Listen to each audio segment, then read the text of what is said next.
You are watching the New American Media. Live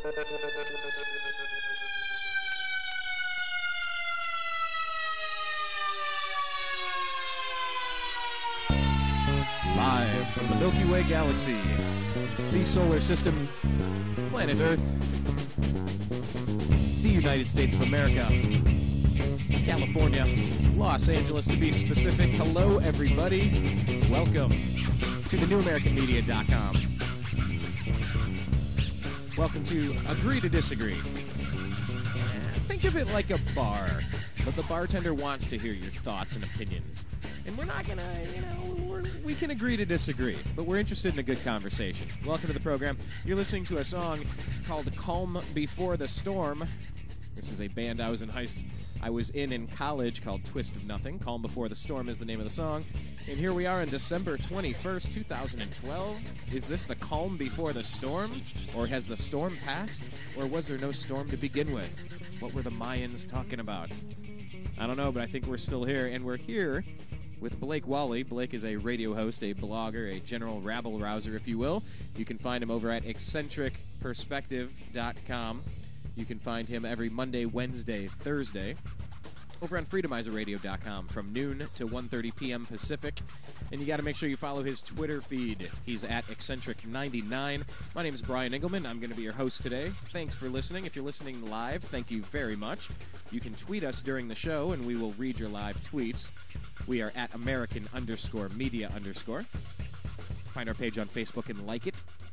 And consider subscribing to youtube.com/The New American Media. Then you can check out all of our interesting archived shows.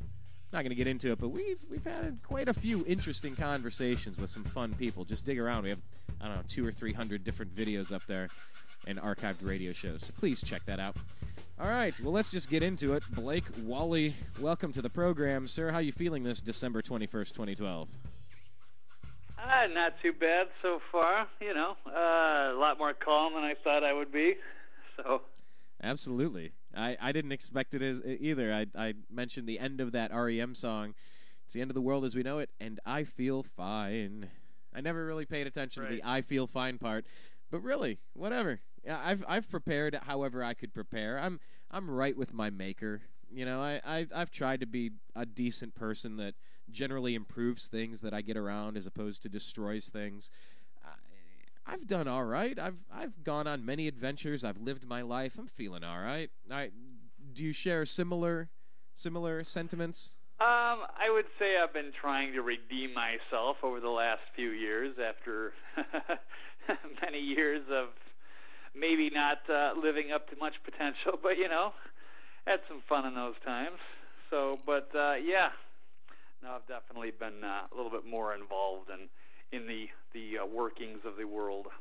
Well, we want to get into the NRA. We want to talk about deporting Piers Morgan. We want to talk about Hillary Clinton, Benghazi, John Kerry, all that stuff. But let me kind of pick up where you were going there about redeeming yourself. Yes, I was playing you the song of my band, Twist of Nothing, when I was in a rock and roll band. I was drumming on that song. Redeeming myself, living up to expectations and, not quite fulfilled, dreams and ideas. And, are we achieving everything that we're made for? Are we letting other people down? Are we, but this is a human story. It's not just you. It's not just me. Have I lived up to my full potential? I don't know. I ask all of our listeners, are you living up to your full potential? Are you feeling fantastic about life? Have you always done things perfectly? No. That's kind of the point of being a human is you learn, you try some things out, you succeed at some, you fail at some, you make mistakes, you do great things, and it's a whole journey. I think the point of it is try to do more good than bad and try to get better at things instead of get worse at things. But that's kind of the spiritual journey of the soul. I don't know. I mean, regarding 2012, Blake, we had a guest, Dr. Jose Jaramillo. He's a Mayan scholar. And he was talking about entering a new age and having things get really good, but they might have to get really bad first. These old systems that are no longer working might have to crumble and fall apart. And, this is kind of a bigger issue. What are your thoughts now that we're at least halfway through December 21st, 2012, and we haven't imploded or the Earth hasn't cracked in half yet. If we can make it through today, what do you expect to happen moving forward? Anything, something, or was all this overblown? No, it's certainly a huge milestone that I've been waiting for. I've been kind of pointing towards this date for a long time and thinking that things were potentially going to happen, and we've certainly seen the world get crazier and crazier. And now that we're here, I'm surprisingly calm. While yes, it looks like there won't be any kind of like major cataclysms of any sort. In any kind of weird act of God stuff, alien invasion, Nibiru, polar shift, anything of that nature, or any kind of rapture, anything like that. There's certainly still a lot of problems in the world we still have to take care of. So, but yes, certainly a major milestone has been passed. Well, I'd say number one, you better knock on wood. Can you knock on wood real quick? Just you had to go. I got granite. Okay, I got some. Okay, here we go. All right. Yeah, our countertops are coming in the next few weeks as we tear this place apart. At some point, we may have those granite countertops as well, but that's another story for another day regarding the renovations. Right. But it kind of on a literal level, yes, I feel like kind of like this renovation and kind of like rebuilding this condo. You end up in a bad spot. Maybe your home's underwater. Maybe your neighborhood isn't quite what you're hoping for. Maybe you're dealing with a lot of broken things with your household, and you're repairing roof and painting and putting floors in, and you're trying to improve your thing, but you seem stuck in limbo. I can say personally, I felt stuck in limbo for quite some time, and I'm really hoping that moving forward in 2012 and beyond, that we can put all of this baggage behind us. Like you said, trying to redeem yourself and live up to expectations and do stuff like that, and maybe it's time that we all just kind of move on a little bit. Just move forward and say, look, the past is the past. Today, we got to let these bygones be bygones. If we just sit here arguing over yesterday's garbage, we're never going to do anything productive. And, I am hopeful for something like that. But like Dr. Jose Jaramillo told me on a previous program, he was saying, things might have to unravel first. If we make it through December 21st, 2012, without the Earth cracking into pieces or a comet destroying us or dinosaurs coming back down in alien space beams to chomp our skulls off or something. Wonderful. I invented that one.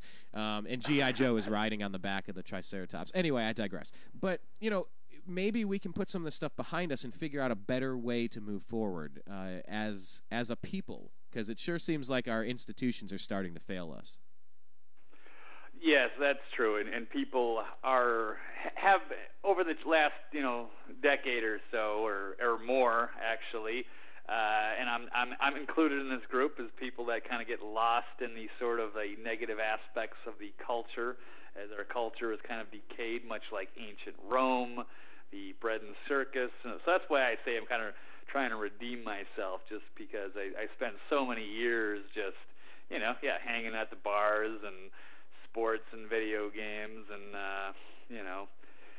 getting drunk and partying, and now I'm trying to do a little bit more, trying to get a little bit more active, and trying to change, recognizing that the world has a lot of problems, and I think we can solve it, and just trying to get more active. So doing the radio show, starting a blog, and devoting more time to those things. But that is so we don't suffer the same fate of Rome. Yeah. Well, I have this CD set, and it was a very popular movie, The Secret. You kind of like attracts like, and if you're thinking positive things, then positive things will happen. Some of that's pretty cool, and some of it's really kind of wishy-washy when you just break it down. Like, well, why didn't everyone win the lottery? I don't get it. Why do I have to work?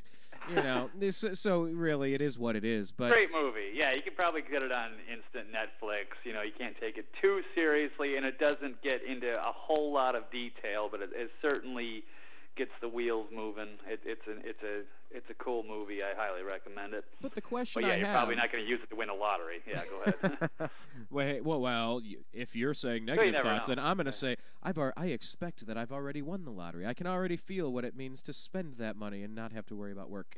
Anyway, but here's my question, Blake, because I've had this conversation with a lot of different people in a lot of different ways, different variations. By the way, we're going to get to a top news story extravaganza here. We're going to kind of go through some of the important issues of the day, stuff we've already discussed. I co-host with Blake on most Mondays on his Freedomizer radio show, and the occasional Wednesday and Thursday.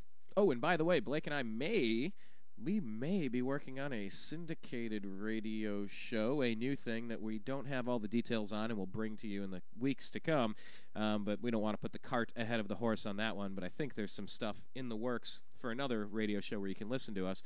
But, the conversation I've had with people, Blake, is about being positive. Oh, you're so negative all the time. And, you just seem so angry. And, it's like, oh, okay, well, you tell me. Let's break down the Patriot Act, the NDAA, this gun grab going on. You look at all the violence, whether it's Joe Von Belcher and the Kansas City Chiefs, the recklessness of the Dallas Cowboy player that kills his friend in the car crash, or the senseless shooting of little tiny children in Connecticut.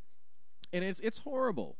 So when it feels like there's literally an attack on my person and my country, yeah, it tends to put me in a sour mood. So how can I use the secret to stay positive as we enter this new age, this new time, this new Mayan calendar, this new long count, the dawning of the age of Aquarius? Cue the music. But how are we supposed to stay positive when there's so much garbage going on and we feel like there aren't enough people that are aware of it? I mean, how do we balance that, Blake? Well, I don't know. It's easy to get frustrated. I've heard of people say, like, oh, you can choose to be happy, and I think that's ridiculous. But, yeah, I think you can, choose to, take a positive look at things, and I think that is helpful. But, yes, we do live in reality, and we deal with real-world problems that, it must be nice to, just to plug yourself into, or for people just to go out there and plug yourself into reality TV and sports and stuff and not have to deal with any real issues. But there, a lot of blame can be placed on people like that aren't getting involved and they aren't recognizing the corruption that's taken hold of the world. And because of that, we have to work so much harder, and that can get frustrating. But, yeah, there's a lot of but it's a tough question, Brian. I don't know exactly how to answer that, although I do think that there is something to that law of attraction, and that being positive is, I think it's been beneficial to me. But because I remember back in the day of just always being negative, and it just seemed like there was always something negative, and you keep thinking that the universe may throw you a bone or something, and it never seems to happen. So. I've been in that world, and I didn't like where it went, so I've chosen to, try to be as positive as I can, even though, sometimes you do get down, and it does get overwhelming at times to deal with the kind of information that we deal with on a daily basis. Yeah, I would tend to agree. This is starting to get a little annoying, but there is some good news. Let's jump into the news here, because moving forward in a new age and what it means metaphysically. We'll give you an example of the kind of news we deal with. And no, it's not, which receiver got 100 yards and got you a bonus for your fantasy, fantasy team this week. By the way, Blake, thanks for reminding me. Right. Let me just tell the audience. Here we are, December 21st, 2012, and I am set to compete in the championship of my fantasy football league. I started 1-6, and I have won everything since. And I'm now in the championship That's impressive. game. Well, when you go into a 1-6 hole, that's pretty much impossible because, usually most fantasy seasons deal with about a 13-week regular season.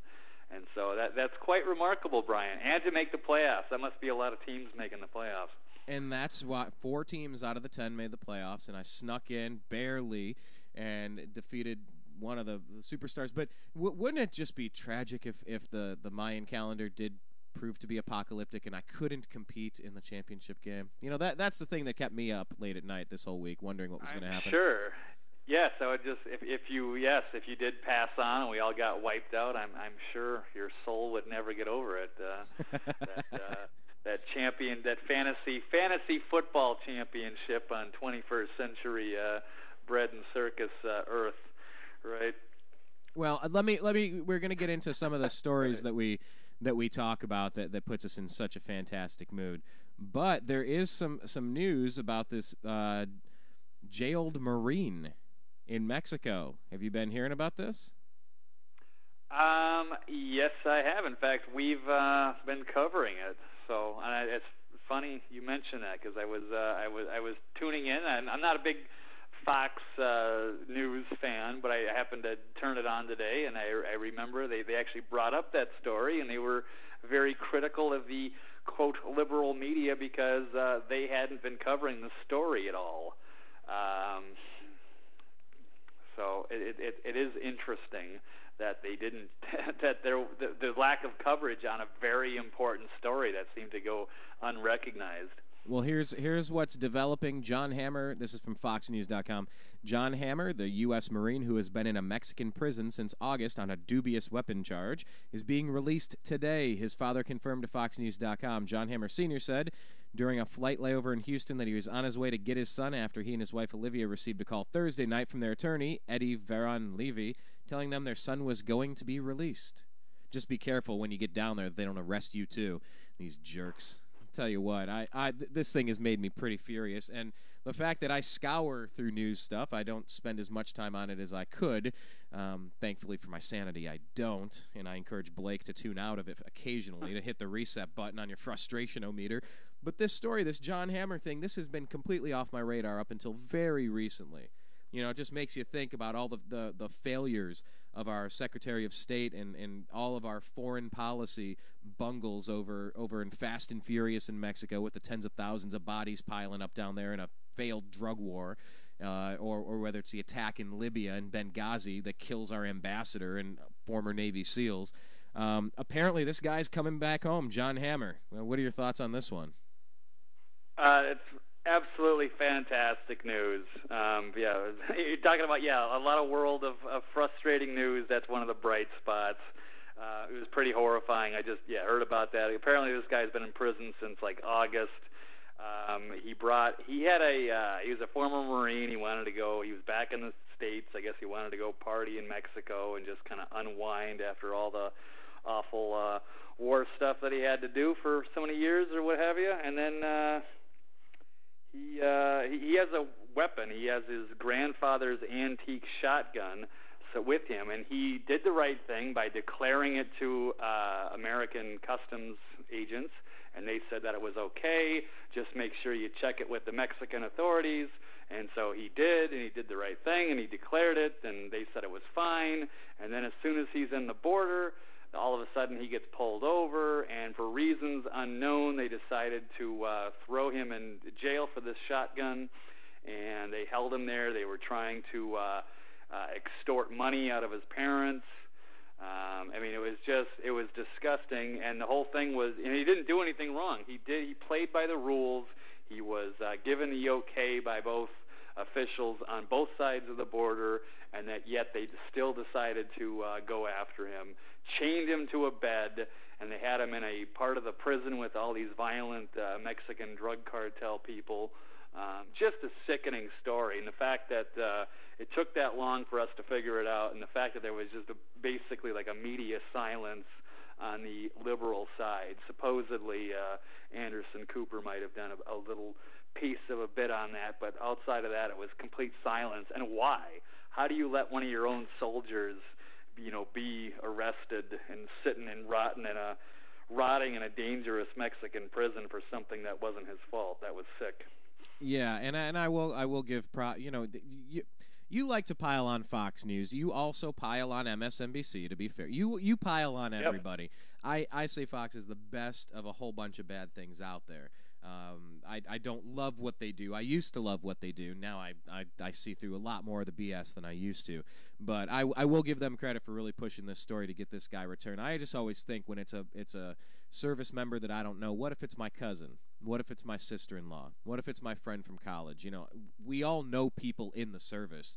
And when these stories pop up where bad things are happening, like this Jon Hammar getting detained, we all have to spring to action. And Bill O'Reilly was really, really hammering this lately, and I'm grateful for that, because when you have that many ears, when you have that many eyeballs, when you have that many clicks, when you have that many people checking you out, doing your live show and all that stuff, you kind of have an obligation to do something good with it. I think that's the type of stuff that if we die and meet a maker at the end of this experience, I think we're going to be judged on what we did with our time here. Were we just completely messing around and playing video games nonstop, doing nothing productive, or did we try to help? And this story, at least, I just wanted to start with that one because, until he's back home and I'm seeing pictures of him home and he's celebrating Christmas with his family, until I see that, that's when I can take a full official exhale, a sigh of relief. We're not quite there yet, but all signs are pointing to good stuff. So I wanted to lead with that because it's a good story. But, think about it. What was he detained for? For having a gun. Guns are not bad, people. Guns are not bad. Guns are not bad. Guns are not bad. Self-defense is not bad. Violent criminal activity is bad. And I mean, whether it's the George Zimmerman thing, or whether it's Jovan Belcher, or whether it's the Connecticut shooting, or the Batman massacre, guns are not bad. Bad people are bad, and they're always going to find bad ways to do things. And this whole concept of, it just feels like I'm in this hamster wheel, Blake, of, oh, if you have a gun, you're bad. What did Mexico do? Oh, you have a gun? We're arresting you. I just feel like I'm inside of a bizarro world. I just don't feel like. I hear you. Like it's another strike against the liberal media there, because the way that they've kind of framed that argument and that debate, and it's, what are they doing? And they get all these people all worked up over demonizing guns, and they don't want to actually have a sit down, logical, rational debate and just go over the issues and help make the world a better place. No, they just start freaking out and demonizing everybody. So. And it was no more apparent than the Piers Morgan show from a couple days ago, when he had his little Guns in America show, and he had two people on out of the entire studio. He had like two people that were pro-gun, and everybody else, almost his entire audience were people that were victimized by guns, and it was really a disgusting low moment for media journalism.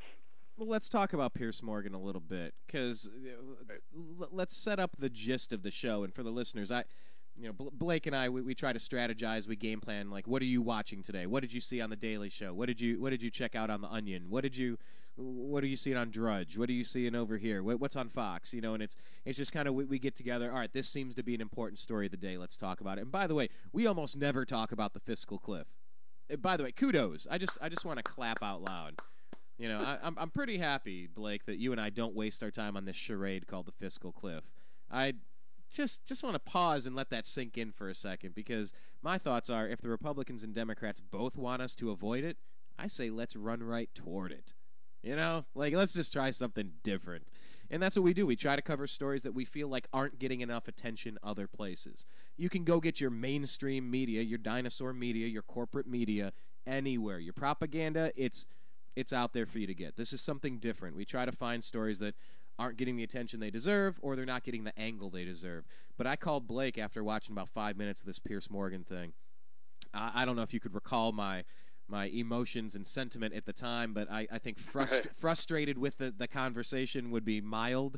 So can you kind of set up what happened there and what some of these ramifications are, because people are calling to get rid of Piers Morgan now, to deport him, since he's attacking the Constitution of the United States, the Bill of Rights, the Second Amendment specifically. Can you just kind of set it up for everybody that wasn't on that call where you and I spoke for, during the interview? Yeah, we did cover it quite thoroughly yesterday. If people would want to check out the archive, where do they do that? Perspective. If actually, you can go to Blog Talk Radio and look up Eccentric Perspective. Look into the shows, and then you can pull up the archive, and then just search it by recent date, and you can always find it. So that would be December 20th. And then on iTunes, the podcast or on, as well. Or on the one of our Twitter feeds, of course. Yeah, you can always go to iTunes and grab the podcast. Eccentric Perspective. Perspective. Yes. Correct. So it was Piers Morgan, and it was basically just him for, what, the better part of an hour? Was it a half hour or an hour? It was a hit piece. No, it was a full hour on guns in America, and, he had a grand total of 2 people that were the dissenting opinions, and they weren't really allowed to make an opinion because every time Piers Morgan would ask them a question, he would not like their answer and just start shouting over them, which is the same thing that he did the day before when he had an interview with Larry Pratt of Guns Owner of America. So it was kind of like Hannity and Combs, and the gun supporter Larry Pratt was Alan Combs, and you're not allowed to talk. No soup for you. Be quiet. As soon as they brought up the uncomfortable facts, and of course one of those facts that the gun grabbers, as they're known, never want to deal with, is the fact that every time there's been a gun ban put in, or they have an assault weapons ban, that gun crime always goes up. And you can look at that from England, or you can look at it D.C., Chicago, California, New York, and of course, as we just mentioned, Mexico with almost 55,000 dead people from the war on drugs. Yeah, how's that going? So anytime there's a gun ban in, yes, you can pretty much assure that the gun crime is going to go up. Why? Because the good people turn in their guns. The law-abiding citizens turn in their guns.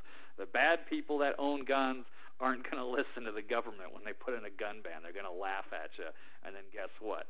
You're now you got a bunch of helpless people that can't defend themselves. And then when you combine that with the fact that police are being defunded because states are running out of money, it's a recipe for disaster. So they never want to have that conversation. So it was amusing to watch in a certain way, but yes, on that Piers Morgan show. But it's also sad because they manipulate the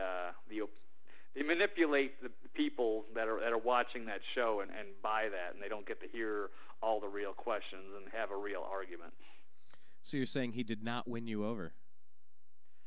No, not anything close, and he's really under fire. Figuratively, NSA, we mean figuratively under fire. Just so you know, NSA and Homeland Security. Figuratively under fire. Figuratively, yes. There's a lot of syllables. Being attacked by journalists, yes. Okay, so there's an effort now to deport Piers Morgan, right? You sent that out on your Twitter feed. It's kind of hilarious, but it's also sad, and it's serious because this stuff is a slippery slope. The only thing that protects your First Amendment is your Second. You get rid of the Second, I mean, you're a sitting duck for whether this guy or the next girl. It doesn't matter, Republican, Democrat. You are a sitting duck if you can't defend yourself. And it's a slippery slope to start peeling away freedoms and liberties that are granted by God, according to the framers. It's not granted by a government. They can't take it away. And you got this foreigner coming in here, working for a couple of years, a tabloid journalist, trying to stir people up. And what would you say to the victims of these? How about, so there's a backlash occurring right now. Yeah, well, that's the thing. If it was an American, we would say this is treason, this is treachery, what you're doing. What that basically is his entire show. But since he is a foreigner, it's not really. He can't really say he's in treason. So he's basically like a foreign agent. Like I don't know if they call it espionage provocateur. Or what have. Yeah, something of that sort. So.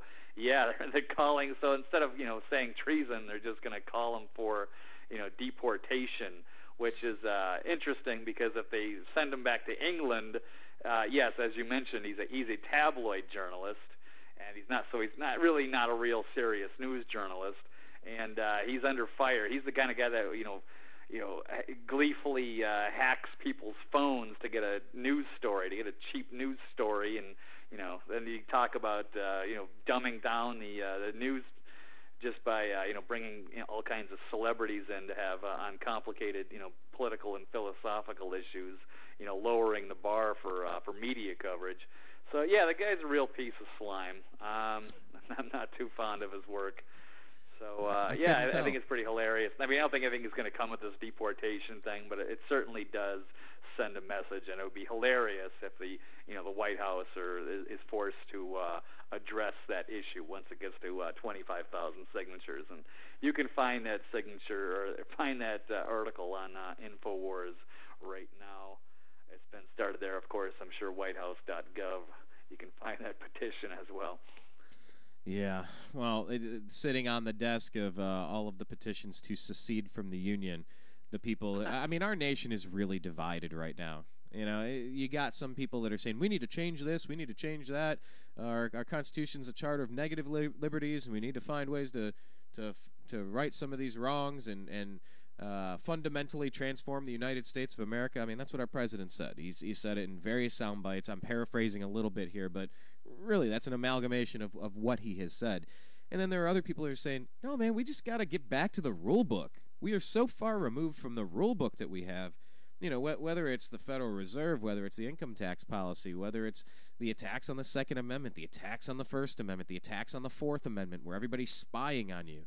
You know, it just seems like the country, half of the people want to just blaze this brand new territory into a really what I feel is a creepy Orwellian really just a place I don't want to go. And then the rest of the people are saying, no, I just want to go back to, can we just use some common sense here and protect personal freedom, liberty, and responsibility? Can we find a way to just make this a libertarian place where nobody's in my face barking at me or threatening me with police or surveilling and spying on me or stealing my money through taxes? Or, it's just, we really are a divided nation right now. Maybe we always have been. This is just, I've only had 3 decades to compare it to for the most part. But the Piers Morgan thing reminds me, it's like if people want a society where everyone's disarmed, they can go, there's a laundry list of places where you have to be disarmed, right? There are countries out there where having guns is illegal, right? Yep.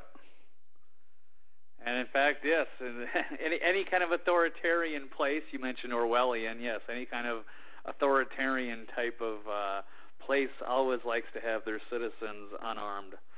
Yes, so the state can take care of you. And what's the other interesting thing to note on this whole, the assault weapon thing, and one of the most vocal countries out there as far as, telling America to turn our guns in is, ironically, China, which is not exactly known for human rights with the way they treat their people. But it should be interesting to note that they think that banning our guns would be a fantastic idea.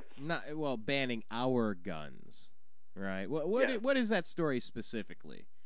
For the people that haven't had a chance to take a look at it, this is what I'm going to go pull it up here. Yeah, because I'm wondering exactly where we attribute it to. It's coming. This is something you sent out. We sent it out on our Twitter feed. By the way, if you're not following us on Twitter, please do so. We're at American_media_. I mean, we spend a lot of time on Twitter trying to get these stories out there. And Blake, we have been pushing strongly for Blake to really boost his Twitter feed, and it went from 0 to pretty significant. It's a pretty solid feed. He puts a lot of interesting stories out there. Agree, disagree, consider it, laugh at it, whatever. It's all good. It's all interesting. Throw it into the mix and see if any of it makes sense. But he's at Eccentric99. Make sure that you're following him over there. But yeah, I was just trying to remember exactly which person was quoted saying this, but you just figure bad guy would want anyone else disarmed. It's not going to stop the bad guys. They just want it to be easier to take your stuff or hurt you or rape you, kill you, or whatever they want. Yeah, there's actually several really strong articles on Infowars right now. This article I did not tweet out because I had sent something. I had tweeted out a very similar article the day before from a different publication, but on this one is a Paul Joseph Watson article from December 20th, and it's called Communist Chinese Government Calls for Americans to Be Disarmed.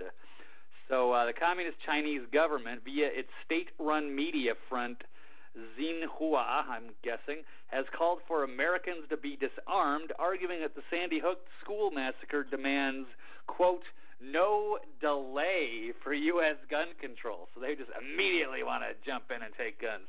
So this Xinhua, is virtually the press agency for the Communist Chinese government. Oh, you mean like MSNBC? That's exactly. So I sent out a tweet. Yeah, it was something about congratulations, MSNBC. Our state media and their state media agree that it's nothing but gun control, or on the fact that they should have a harsh, get rid of all the assault weapons. And watching MSNBC ever since the Sandy Hook thing, every show. And they could probably put CNN in the same group, is just nothing but nonstop gun control. I mean, these shows are just they're like little cookie cutters where all of the pundits seem to agree on the exact same talking points, and seems like they use pretty much the same script every show. And it's but nothing but gun control, gun control, gun control. And then now you got the communist Chinese government who murders dissidents and all kinds of human rights violations, treat their workers like as slave workers. Yeah, do you think that those people would work for 12 cents a day or whatever they make if they were armed? It's so ridiculous. It's so transparent, and that's what people don't really realize with this whole gun control thing. They think they're saving a few kids, but they don't realize just what happens. And speaking of, I said there was other good articles on InfoWars. There's another big one that people need to check out because it links to a movie. It's got about an hour. It's an hour-long movie, and it shows you all the mass murderers throughout history. They call it democide. It's like death by government, and that was one of the first things that these dictators did, is take everybody's guns away. And you can look at China, and you can look directly at Mao, and of course you can look at Stalin, you can look at Hitler, you can look at Pol Pot, you can look at you look at Mexico right now. You look at some of the African nations, but you get the same thing going on. The dictators always like to take guns away because then they can have their way with the people. And my question to everyone on MSNBC: would MSNBC have supported 7 years ago a Dick Cheney, Donald Rumsfeld, George W. Bush attempt to do something about the Second Amendment? I don't know. We just have to do something. We have to take drastic measures. And like our friend Ben Weinbrower of Existential Radio, he sent out a tweet. It made me laugh because it was sad, but it was true. It said, so from the people that in 4 years have not been able to pass a budget, they're calling for swift action to pass massive, sweeping Second Amendment legislation limiting the civil liberties of law-abiding citizens in a matter of weeks. Right. From the same people that passed 2,700 pages of healthcare legislation, written by the same people, written by the insurance companies. So if they're in favor of it, think about that, folks. And Nancy Pelosi says, "Can't wait to pass it to find out what's in it." I just wonder the intelligence. I wonder the wisdom of following along these lines and just going along with that program, Blake. Well, I think it's just a job to them at some point. Like I said, I mean, the CNN, MSNBC, they're pretty much the exact same shows. You could interchange them all, and they're cookie cutter shows. And so people are starting to question: is it state-run media? And start looking at these pundits, and they've all, they're hanging out with the president, and it's not. They shouldn't be cozying up to all these officials. These officials that are, should be afraid of journalists, not being in bed with them. Well, not literally, but yeah. Well, there's the quote: when the people fear the government, you have tyranny. When the government fears the people, you have liberty. Correct. I mean, we're inserting the press because the press is supposed to be that thing that keeps people honest. A well-informed electorate fight are corruption. The ones. Yeah, if the people are aware of what's going on and they've had a chance to become aware of the issues, they're going to support the right stuff generally. But when it's complete public relations, when it's total, it's just not real. What you're getting is complete propaganda. you have a situation where you don't even know if what you're supposed to be in favor of is actually a good thing or a bad thing, and it's leading to some pretty bad decisions. In the wake of 9/11, what happened? You got the TSA, you got Homeland Security, you got spy cameras everywhere, you got people snooping into all of your private email accounts, you got people listening to conversations right now, you got your keystrokes being every place that you surf online. All of these things, these are invasions of privacy protected under the Fourth Amendment. But after 9/11, we had to do something. I don't know what, but we just have to do something. And all of the people just said, well, okay, well, whatever, we just have to be safe, so I'll sign it away. And Franklin said those who would trade their permanent liberty for temporary security deserve neither and will surely lose both. So, I just feel like I'm having a chance right now to relive that post 9/11 discussion and stand up and say, hell no. No. You don't strip us of our rights at times like these. You cling to our rights at times like these, because I'm one of the good guys and I didn't do anything wrong. You don't keep me from driving a car because somebody else made a bad decision. You don't keep a gun out of my hand because someone else went and murdered someone. It's just the logic of this doesn't make any sense to me. Yeah, some kid he couldn't get a legal gun on his own, so he stole it from his mom, shot her. Some guy who had mental issues or Asperger's or whatever, probably on some dangerous psychiatric type of drugs, goes up and shoots a bunch of people. So why does that mean that like say Brian has to give up his gun for that? Why does he have to give up his protection? So what happens if his home gets burglarized and he doesn't have a gun now because the government took it because some guy that was whacked out on drugs shot some kids? The logic escapes me. It doesn't make any sense. And the Piers Morgans of the world don't ever want to have that debate. Well, we have this is from Wayne LaPierre, part of the press release today. With the NRA, it says politicians pass laws for gun-free school zones. They issue press releases bragging about them. They post signs advertising them. And in so doing, they tell every insane killer in America that schools are the safest place to inflict maximum mayhem with minimum risk. How have our nation's priorities gotten so far out of order? Think about it. We care about our money, so we protect our banks with armed guards. American airports, office buildings, power plants, courthouses, even sports stadiums are all protected by armed security. We care about the president, so we protect him with an armed Secret Service agent, or with armed Secret Service agents. Members of Congress work in offices surrounded by armed Capitol Police officers. Yet when it comes to the most beloved, innocent, and vulnerable members of the American family, our children, we as a society leave them utterly defenseless, and the monsters and predators of this world know it and exploit it, and that must change now. There's a lot of interesting points that are made in this conversation, but thank you for at least bringing up that angle of things. Everything else is protected with armed guards. Why not the kids? Yeah, and I'm not totally endorsing what he said. I don't know if we need armed guards at our schools. I know there's been a lot of uproar from the liberal press about arming teachers and stuff like that. But I kind of think that if they were to say get rid of those laws like you were talking about gun control laws in the schools, and I'm not talking about the students, but I'm saying for as far as the faculty goes, because you got about half of America, I think, are probably gun owners of some kind.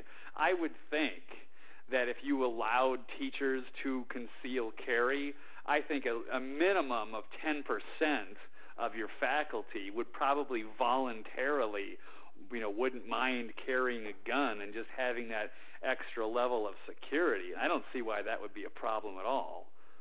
So you imagine if you had just even if you only had 5 or 6 teachers that maybe just had a handgun, I mean, that would be enough to take out any criminal before they were allowed to do anything. I mean, if you have a gun-free zone and nobody has a gun and you're at the mercy of calling 911 and expecting the SWAT team's not going to show up. I mean, it might show 1 or 2 cops, but they could be minutes away, and that by that time you can really do a lot of damage. So I think our first defense is in having some armed people at school. I don't know if that necessarily has to be an actual security guard, but Well, that's an interesting point. I big mean, issue.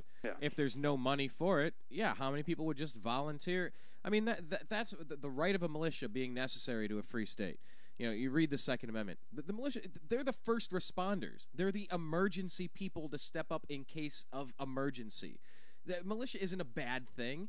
Militia, gun isn't a bad thing. These aren't bad words. These aren't bad things. You know, there's the quote: "When seconds count, police are only minutes away."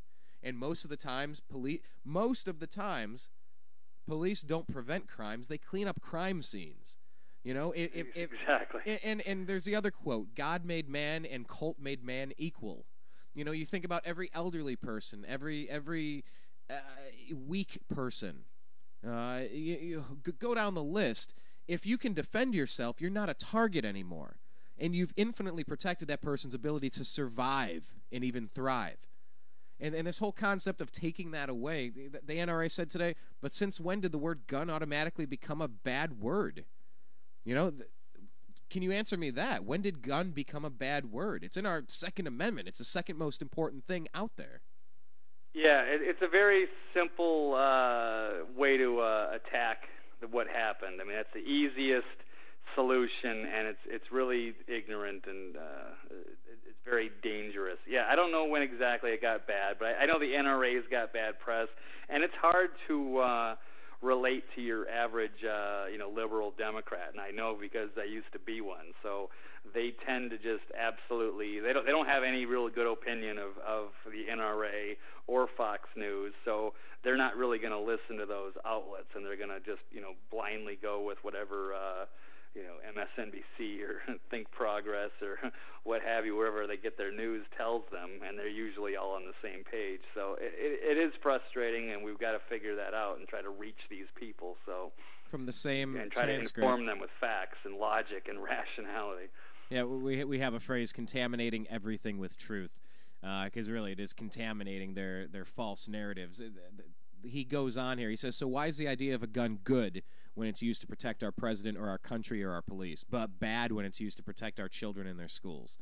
You know, and this whole concept of just trying to disarm the people. I mean, you have concealed carry, you have a chance. You know, I mean, the Second Amendment appears to be very clear. It seems to be very clear that we have the chance to take care of ourselves. You know, and I don't know. This conversation's going to keep going for a while. I'm a lifetime NRA member. I support their efforts to defend the Second Amendment. I'm sickened by hearing about what happened. There's another video out there. If we want to go down into the, I don't know, the crazy train, the crazy well of some of the stories out there. You know, I'm seeing reports that there was, like when this was happening live, that there was a second person arrested, and there's mixed reports on whether it was one of the parents, which wouldn't be running away from a building that their child was in. They'd be running toward it, not away from it. And that they're saying that there's video of them going into the car and taking out the AR from the trunk, and the report's saying that everybody was shot with the AR when it was in the trunk, and they have footage showing that it was. I watched it today. I think that's what it was footage of. What are some of the weird things going on around this Sandy Hook thing? Because as the investigation continues, you start hearing crazy conspiracy theories. Oh, yeah. No, dude, it gets really, really weird. Yes, there are some people saying that there was maybe a second shooter. I've even heard maybe even a third shooter. I can't verify those things right now, but they're worth looking into. There's a couple other things. One is the Batman movie, which is freaking people. There's actually two things. Yeah, there's a potentially fake parent who are. I know we've discussed this because there was, and I know this is also on my Twitter feed, that there was it looked like a staged interview. Okay, your Twitter with one feed, of the parents of the children. Your Twitter feed is at Eccentric99. Go take a look. Correct. When you said a potentially fake parent, let's clarify what we're talking about here, because when I got this, it was so bizarre to me. I thought, oh, okay, maybe that's just a lawyer, some opportunist shark of a lawyer showing up, and he's laughing, and then the cameras come on, and it's sad face. But that was apparently yes. a parent of one of the kids that I couldn't laugh like that. I'm not even sure. Yeah, it was I'm not so sure either. strange. Yeah, it looked like a CNN. Imagine CNN trying to set up an interview with one of the parents of the dead children, and this guy is absolutely smiling. He looks like it's like a model, like an actor, and he's smiling and everything's happy. And then all of a sudden it's like, okay, well, it's your turn. You need to get on the camera and ready to have this interview. And immediately, yes, he knocks the smile off his face and immediately goes into this. This horrible thing, this horrible tragedy, and so it's clearly acting. So we're still trying to figure out, if that was from what that's from. If that was actually, if they were trying to actually stage some of these interviews with the people that were involved. I don't know. Well, let me be clear. Let me be clear with this. Yeah. For the people checking this out. I'm going to go grab it. I'm going to go grab it so I can get at least the guy's name and people can want to go look it up. But, yeah, you should definitely want to check us out on Twitter. But I will find this. Well, what I was starting to get at here is that, and I touched on this earlier, Blake and I, with what he does over at his radio show, Eccentric Perspective, and what I do here at thenewamericanmedia.com, and agree to disagree, even the Unhappy Hour, because I love working politics and important stuff into sports with guests. I love doing that. I love blending these topics together because, come on, if you can talk sports, you can talk politics. And if you can talk politics, you don't need to literally hate somebody because they root for a team that isn't wearing your team's colors or from your favorite city. You don't really need to hate because you're on other sides for politics. You can talk about it. And if you can't talk about it, come on, it's time to man up. You need to find a way to calm down and talk about it. But what I was saying earlier in the program was that Blake and I, we chase down weird stories, but that's why I've respected the hell out of Coast to Coast AM for so long. There is so much weird stuff out there. But that's what science is. You float a hypothesis. I propose that if this does this, the outcome is that. Now let's test it. Let's repeat it, and let's test it again. See if you can prove your hypothesis, either right or wrong. The truth doesn't have an agenda. I don't know. What am I rooting for to find out about Sandy Hook and the shooting at the Batman movie? Are these all mentally? What's the phraseology I'm looking for? Unstable?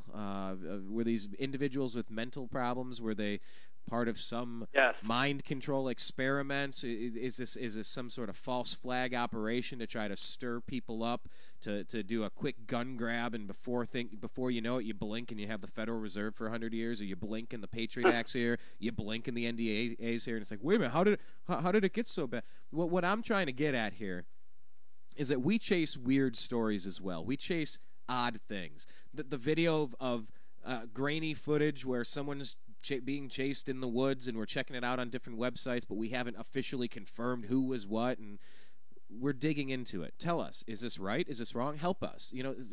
That's why we need you to follow us on Twitter. That's why we need you to leave comments on the YouTube channel under the videos. That's why we need you to check out the podcast. This is a conversation. We don't want to be talking about things that are utter garbage, but if we see something weird, we bring it to you, and then we try to figure out, is there something to this? Or, okay, Hillary Clinton, she has a stomach virus, and then she faints, and then she hits her head, and then she has a concussion, and she can't testify for Benghazi now. Okay, something seems wrong with this story. We're going to keep digging into it because it seems weird. And that's what we're doing here. We're not saying there was a second gunman at Sandy Hook, but we're hearing that there might have been. We're hearing that someone else might have been arrested, and it wasn't just one of the fathers, that it might have been a third person. We're hearing from one of the officials at a press conference that all of the victims were shot with the AR. But then we're seeing video of a helicopter, an above shot, where they're opening up a trunk and taking an AR out, and there was only one AR, and that was the one that was in the trunk, and he killed himself inside with handguns, but he had the AR that was in the trunk. Okay, so something seems weird. Let's hash it out together. Let's try to find this out. We don't have 200 people working underneath our news organization. We're relying on you, the listener, to help us here. We got to dig into these stories and find out what stinks, what smells weird, what is odd. And this interview with the CNN logo at the bottom, where this guy who's allegedly a father, I thought it would make sense if it were a slimy lawyer, but apparently this might have been a father that was.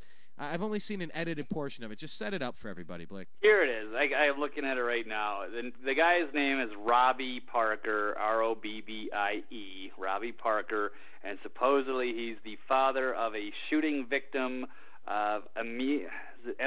Yeah, it's Emily, and it's spelled E-M-I-L-I-E, Emily Parker. And it is a CNN logo. It's the Situation Room, so that's Wolf Blitzer's show. And yeah, it's called Robbie Parker, Fake Actor, Sandy Hook Shooting.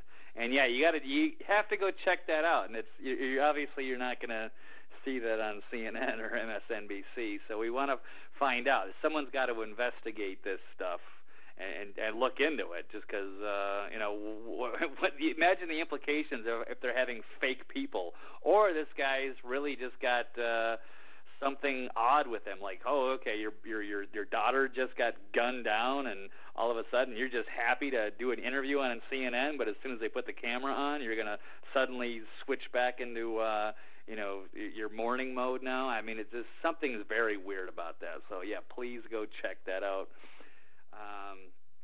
And then, of course, yes, you brought up the Batman incident. One of the other anomalies of this whole mess is Batman. Somebody found out, like, if you go to like an hour and 58 minutes into the movie, Batman: The Dark Knight Rises, that you will see a map of Gotham City, and there's the only thing you can make. Yes, there's only one thing you can make out on this map, and it happens to say Sandy Hook. And in fact, Christian Bale or whoever's looking at this map actually points right to it. So that's another thing you want to go look at.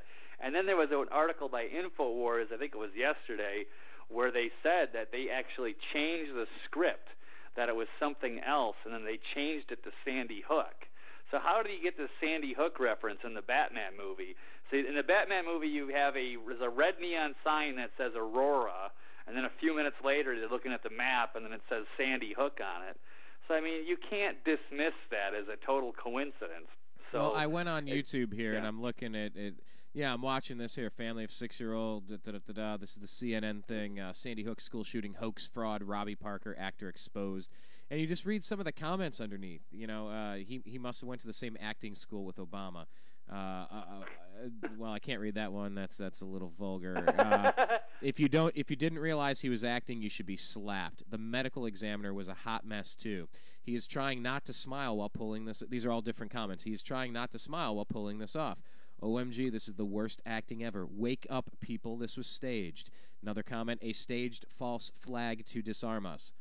So, I mean, there's more than one person that's saying, something's wrong here, and people connecting the dots between Adam Lanza, James Holmes, and, I don't know, MK Ultra. Mind control experiments at the CIA, the government we've been involved with over time. Muse writes songs called MK Ultra, and what happened with John Lennon? Who shot him? Did he remember doing it? What about Sirhan? What about go back through time? This isn't a brand new thing JFK, where we're just Martin Luther King. Yeah, we could just sit here and go on and on. 9/11, I don't want to say Gulf the of government did it, Tonkin, Pearl Harbor. They've certainly lost a lot of credibility, and there's certainly a lot of other cases in the past where that there have been cover-ups on these shootings, and maybe they had some sort of agenda. You bring up Sirhan. It's an excellent one. Yes, they seem to have an agenda, or killing JFK. Yes. So and the patsy, the concept of the patsy. And that's what struck me the most. Well, okay, I can't say the most, but one of the things that struck me the most after 9/11 was, okay, nobody saw this coming, right? But immediately, within what was it, minutes, hours, instantly that day, we have we have pictures of every one of them. We got their names. We know what's going on. It's all right there. Here's your story. Now run, folks. Oh yeah, and they found the passport that flew out of a flew out of somebody's wallet out of a burning airplane and magically landed on. Yeah, there was so many anomalies at that too. And they got all the hijackers, and they knew it all right away. But then 6 of them were still alive, and they knew it was Bin Laden, even though whatever. That's another thing altogether. Oh, so you're a truther, right? So you're a truther. You're crazy. Let me guess, you're going to talk about Tower number 7 next, right? The tower that wasn't touched and just mysteriously fell, or that Rumsfeld talked about. Most people don't even know about. Yeah. Trillions of dollars that disappeared the day before, and this instantly wiped it off the conversation. You're a truther. $2.3 trillion. Yeah, 2.3 trillion. I'm sorry. Well, on here on this YouTube thing, Kill Your TV, there's something like that is the name of this. The handle on this, but the comment posted, it's one of the top ones. It says some bad acting there. Everything on TV in the USA seems to be staged. Sickening.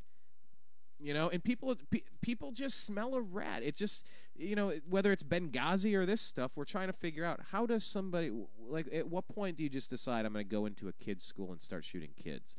You can at least understand. What did Chris Rock? Well, and I know one of the last things anyone ever wants to do is start a sentence with, "How did Chris Rock say it?" And then you try to paraphrase it because it never works the same. But he talked about O.J. Simpson. He's like, "No, I'm not saying that it was all right, but I understand." Talking about O.J., like she's driving around here. Like, I can understand a crime of passion. People that are in an intense relationship and your emotions get them. I can understand how that could happen. I don't condone it. I'm not planning on doing it, but I can understand.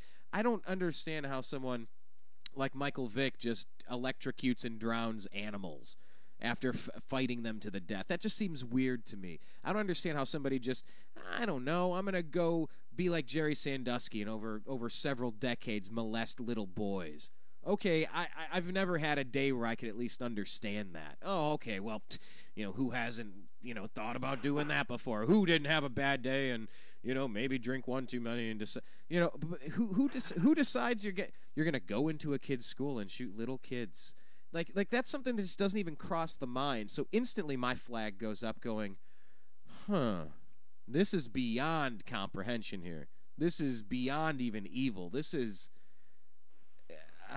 the first story was his mom was a teacher or something, and he went down there and shot her, and then while he was there, he shot some kids, but that wasn't the case, so I don't know. I don't like to get into that whole conspiracy theory like you're saying and try to even try to psychoanalyze this stuff, and would they really set something up like this to, like, as that commenter said, is this like a stage to attack the Second Amendment? I don't know. I mean, you can look at the clues, but what we do need is an independent investigation, because the government can no longer be trusted, unfortunately. So yes, there does need to they need to start having independent investigations regularly, just as a system of checks and balances. And if people don't like conspiracy theory, then they need to debunk them. You need to get in the get in the ring and look at the facts, and you can either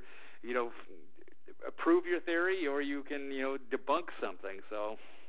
And that's what people need to do, I think. If they don't like conspiracy theorists or the way they talk, get involved and look at the issue and beat them with facts. And we're just going. Are Blake and I saying with certainty that, let's see, 9/11 was an inside job? Is that what we're saying? No, I'm not saying that. I'm saying a lot of people have raised really interesting, disturbing points about this after the fact. I mean, do we believe that nothing happened at Roswell? Do we believe that Lee Harvey Oswald was a patsy, or he was a lone shooter with multiple bullets? This has been debunked over and over and over again. I mean, is it more sane to just question what we're spoon-fed, or is it crazy to think outside of the box? I'm just trying to figure out, I don't care. If someone just wants to laugh and point a finger and instantly label me, then you don't understand that I'm actually quasi-intelligent. I like to do research, and I'm not going to cling to what I know to be false. I'm not going to try to keep lying to you about something. I don't care enough to keep pushing a lie. I'm just trying to figure out, well, that seems weird. Well, if these hundreds of people over here are saying these things about an issue, is there any merit to it? And let's consider it. I mean, people question the existence of God. You know, to a believer, whether it's Muslim, Christian, Jewish, Hindu, or other, anything else, the concept of an atheist is completely crazy. How in the world could you not believe in anything? Really? Nothing created everything? That's your argument? And to an atheist, really? You're going to believe died on a cross and came back from the dead, a walking zombie? You're going to believe in Jesus Christ? That is crazy to an atheist. But you're allowed to have the conversation. Right. You don't laugh at him and shut him down. You agree to disagree and you hash it out. You have a conversation about it. And that's all I'm trying to do here, Blake. I don't know. I don't know why I feel like I'm. We do what we do. We got to ask the questions that aren't being asked because like you said, we see a little bit more to the story. And then wait a second, I'm not going to take that word for it. I want to know about this and I want to know about that, and it's frustrating. So if they're not going to do their job, then I guess it's up to us to become the new American media and do their job for them. Well, absolutely, Blake. Thank you for the plug, thenewamericanmedia.com. But anyway, no, but really, the reason I found Blake, to the people that don't know, I say this all the time, but Blake was at the Nevada caucus for the RNC, and he witnessed voter fraud.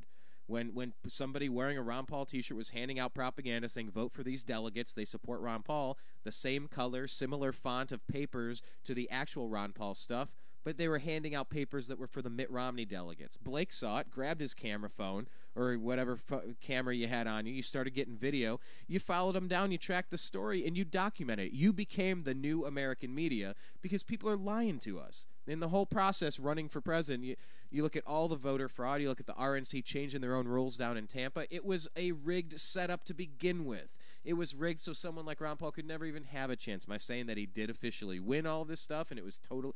No, I'm not saying that. But look at Iowa, look at Minnesota, look at how many other places across the country, and look at the fact that the RNC, Maine, look at the fact that when he got down to Tampa, he won a plurality of 5 state delegates, and they changed their own rules in the middle of the game so that he was not going to be allowed to be nominated from the floor or given his speech. They traded Ron Paul's speech for an empty chair. So, yeah, when the system seems rigged, you tend to speak up a little bit more and a little bit louder and try to connect with your friends. But Blake saw that. He identified it, documented it. I invited him on the radio show, and then he told me he does a radio show, so I've been co-hosting with him a little bit. So, I mean, that's why we do what we do, because we're just fed up with the garbage. We're fed up with being lied to. And if that's crazy, then I don't want to be sane. I'm tired of the lies. Good call. Well, let's wrap it up with this. John Kerry is now being floated out there. He's being, I suppose, almost officially. Well, I guess it is official that Obama. I think it's official, yeah. Yeah, he walked him out with the press conference today. John Kerry is going to be tapped to become the new Secretary of State. We still don't know about Hillary Clinton, and as I mentioned earlier, she had a stomach flu, and then she had faintness of breath or something and dizziness. Then she fell and she hit her head and had a concussion. So she has to work from home, and she can't testify in Benghazi, Libya, where our ambassador was killed. And there are stories on Fox News. Catherine Herridge was reporting just a little bit ago, and I still got to dig into the story, that possible motive might be an internal power struggle of who was set to take over and run the country, and there was disagreement with how the U.S. was trying to proceed, and this was an insurgency against that to fight the U.S., and it was just bad propaganda, bad PR at a time of a re-election campaign, so they've hit it and they've lied about it. But it's just, there are so many lies with Benghazi. It almost reminds me of the Bin Laden story, where the Bin Laden story changed every hour. Every time somebody spoke, the details were totally different. And it's like, hang on, which version of the lie? Wait, why didn't you guys sort this out before you started? Hang on. Am I crazy for thinking something's weird here, or are you just sloppy, or do you really want us to? I'm getting the same vibe as I got when Bin Laden was captured and or killed and or dumped at sea. You know, it has the same aura. 9/11 or Oklahoma City, they keep changing the story, and and you don't know what's going on anymore. So what is the latest with Benghazi here? I mean, it's just more of the same. Hillary's trying to duck responsibility. She's trying to run in 4 years. It was Obama trying to set her up so that she couldn't win because he never really got over her and Bill, and they're really not as close as they are, and he employed her to set her up. And yeah, I mean, we're hearing so many wild rumors at this point. What are your thoughts on it? Well, yeah, as soon as everything broke down, then all of a sudden she wanted to step down as Secretary of State, and then she had to leave the country, and then she wasn't going to be able to testify, and yeah, she's trying to retire from there. she's basically trying to avoid it. It's really kind of absurd and silly. So I'm not sure whether she had maybe she had a stomach flu or whatever, and maybe she got dehydrated. I don't know if I'm buying the concussion story at all, but even if that's true, she should still have been able to testify, and she's still trying to get out of it. She's saying that her doctors won't allow her to fly or something until like the middle of January. And of course, like, she's trying to step down, but then of course the people that want her to testify are saying that she needs to testify as the acting Secretary of State. So maybe that could delay the Kerry process. He won't be able to get nominated until she, I don't know. Everything's just, there's obviously, they got something to hide. They've had, I think, 3 people resign already from the State Department, and she's the head of the State Department, so she needs to testify.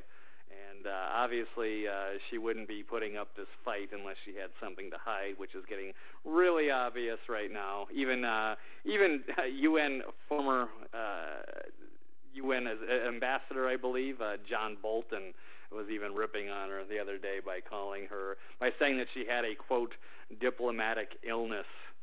And so, there's something going on. And, yes, it's been a fascinating story to cover, that's for sure. Absolutely. And just one last point, for anyone that wants to talk about the gun rights, I've had this conversation. Well, we have to do something. Well, let me tell you about the slippery slope in the Obama administration. Eric Holder, the top cop in the land. Attorney General, yeah. Yeah, our Attorney General, Eric Holder. He's on record talking about brainwashing people against guns and the Second Amendment. He's on record talking about brainwashing people every day like they did with tobacco. This is a guy that is not to be trusted with our rights, with our Bill of Rights, our 1st, 2nd, 3rd, 4th, 5th, 10th Amendment.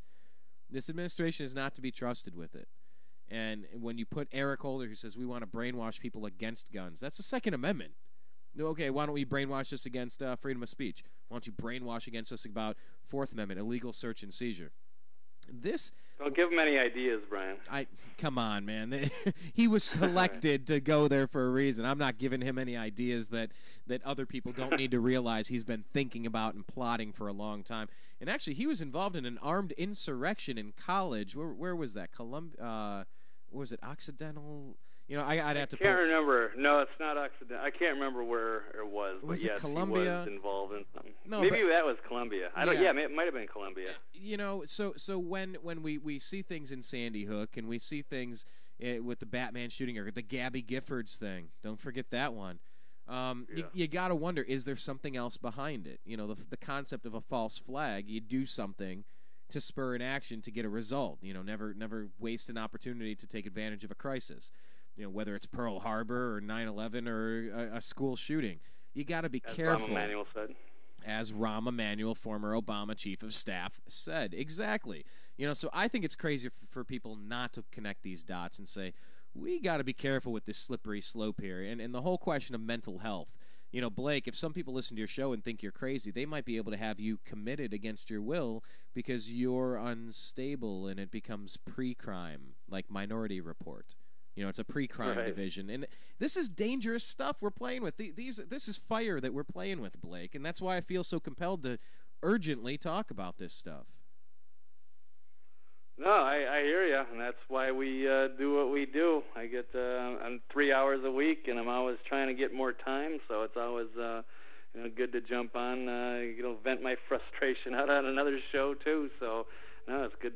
Thanks for having me again. Absolutely. Tell everybody again where they can find you, how they can stay connected with you.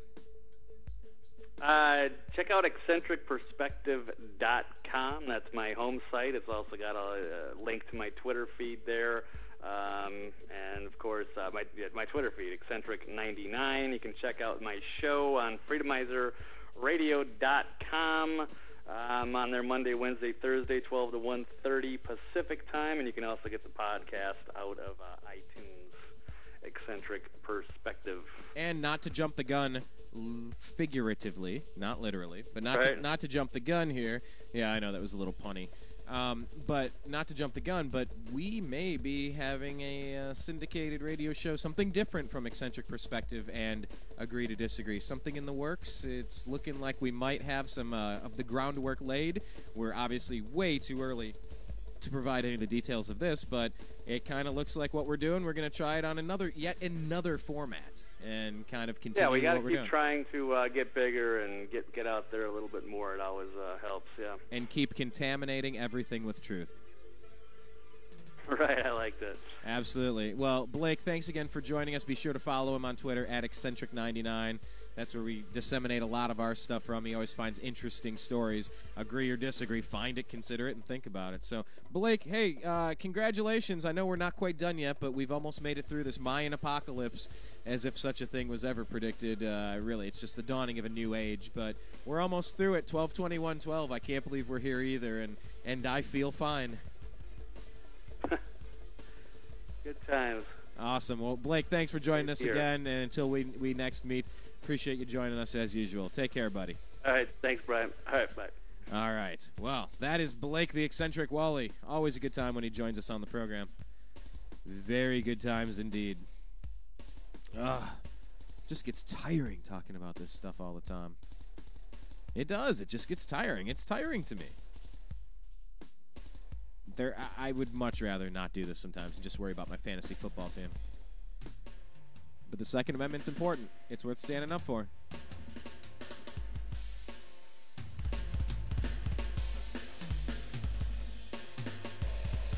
I just want to listen to this.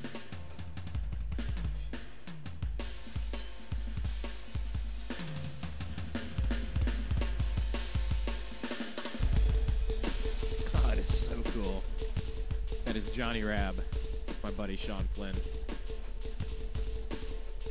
Rest Your Soul. Song that I worked on with him for Twist of Nothing, and my brother mixed it. Chris Engelman, thank you for that. But yeah, we're just going to play you out with the rest of the song Metro by Twist of Nothing, Sean Flynn, Johnny Rabb, Brian Engelman, Chris Engelman, whatever. Check it out. Subscribe to our YouTube page, youtube.com/The New American Media. Follow us at American_media_. We'll be back next week. Thanks for listening. Special thanks to Zach Barris on the Unhappy Hour and Blake Walley for his comments and conversation on Agree to Disagree. Take care, everybody.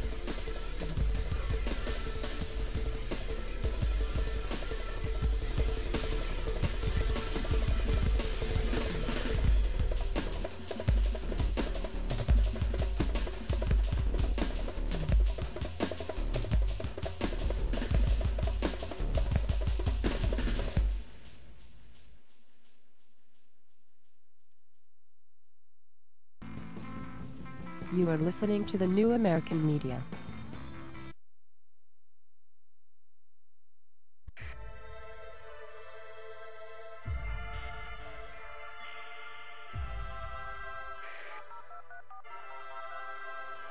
Welcome back, netizens, to this newest edition in Juice Media series of rap news journalism with me, Robert Foster. This evening we're actively delving in depth to facts which affect all of us who dwell on this internet, and we've got to give a special welcome to all the ladies and agents from the NSA, ACO, MI5. Glad you're listening in, because today's show is all about surveillance and how it's spreading from the streets into our modems. As we speak, laws are being tacitly written in to implement ways of controlling the expanse of this internet to keep us safe, we're told. But from whom? And will this place ever be the same if these plans go through? To find out, we connect with our first guest to comment on the matter. We're live at the Panopticon with General Baxter. General? Son? Good to have you back again with us. Explain why the state is spying on us. My fellow Oceanians, as you know, we've always been at war with Eurasia. Or is it East Asia? Either way, it's war and we need division to wage it. But now the proles are connecting online, bypassing these illusory divisions of race, religion, and nationality. Sounds grand to me. It's a catastrophe. Centuries of hard work are being undone, profits are vanishing, and it's due to the internet. It's empowering humanity. We need to get this snafu under control rapidly. How? Behold the latest weapon in the war of terror. Our greatest invention since 9/11. Guaranteed to keep us free and safe forever. I give you the surveillance state, ladies and generals. Our secret wires log your key style. Monitor every single number on your speed dial. Rewind straight to your position with facial recognition and pinpoint you within 0.03 of a mile. We've put eyes everywhere without consulting you, keeping you safe whether or not you want us to. Soon there'll be no freedoms left for threatening. Then we'll have won the war. Take that, terrorism. Brilliant. Thank you, General. We now interview our resident guru, Terrence Moonseed, for a different view. Greetings. How does this situation look? I have one word for you, Robert. Double plus I'm good. The world populace of 7.4 billion are all headed in the direction of Orwellian totalitarian oblivion. My voice is horse yelling about stellar winds, cold chilling them and trap wire weaving through the world wide web we all dwelling in. Face it, the all-seeing eyes in all of our Facebooks like a virus, and in these iPhones with Siri, or should I say Iris. Next in line is RFID devices and mind shifts triggered by chemtrails the plague spray the sky with. This time it's too far. Check out the base they're building in Utah, where they'll be storing all your data for over a century. It's FUBAR. And under the outback is an entire tunnel of wires, an echelon base called Pine Gap to hijack our mother Gaia. Hey, maybe your mother's gayer. Boo-hoo. Why didn't you just kill yourself like most of your troops do? That's it. Now you're on the cast iron list. Hang on, General. Why weren't we informed about this? Sorry we didn't tell you about our grand plan before. It was meant to be a surprise, under wraps in a store. But some spoil sports had to go and ruin it for all by blowing whistles in spite of the damn law. Bill, Benny, and Tom are Straker trailblazers for leaking these tactics. Hey, civil liberty activists, this is all legal. Anything we do now actually is. How did... You can't question my authority, thanks to this. And that shit's global, people. In Australia, it's now legal for the government to store all SMSs, searches, and emails. Australians, it's taking place under your nose. Unless you wake up, all your data are belong to ACO. Come on, everyone knows. You can trust the government now. If you got nothing to hide, you got nothing to worry about. That might be the case with things that are happening now, because most people agree with most of the laws that are being handed down. But once the Illuminati reveal their agenda for you, this surveillance will enforce laws you no longer consent to. But by then it'll be too late to protest too, and anything you've ever said, typed, or browsed can or will be used against you. I'm confused. So what should we do then? What should we do? Nothing. This is all an illusion. It's just a ride, a delusion, the Matrix, the Maya deceiving us. Oh, you hippies really make our job so much easier. Sorry to interrupt, but we're picking up a signal from beyond the space-time continuum. Quick, switch on the juice channeling portal. Wait, is that George Orwell? Good day, too.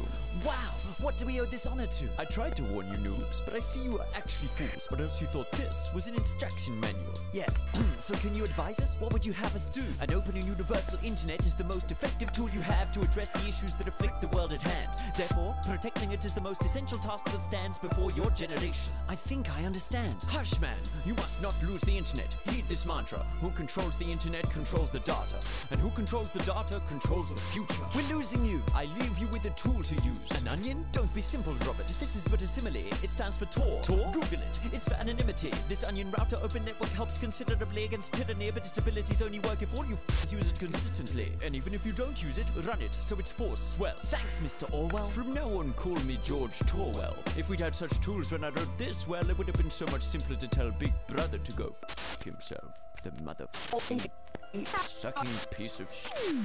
Thanks, George Torwell, for manifesting direct from this memory hole of history to impress on us these messages. We're told we need safety, which is precious, yes, but can a society that can enforce all its laws ever progress? Hindsight shows that many figures guilty of thought crime turned out to be luminaries and heroes before their time. But if a surveillance state had reigned then in this form and design, just think of all the progress we may have all been denied. Could lobbies for women's or gay rights have appeared and thrived? Would revolutionary ideals have materialized? Would science have pioneered or even survived if every word had been monitored by thought police and spies? Big Brother brings chilling effects, freezing our collective hopes. He doesn't protect our safety, but protects the status quo and threatens this internet, the one channel yet uncontrolled, whose openness we are now called upon to effect and uphold.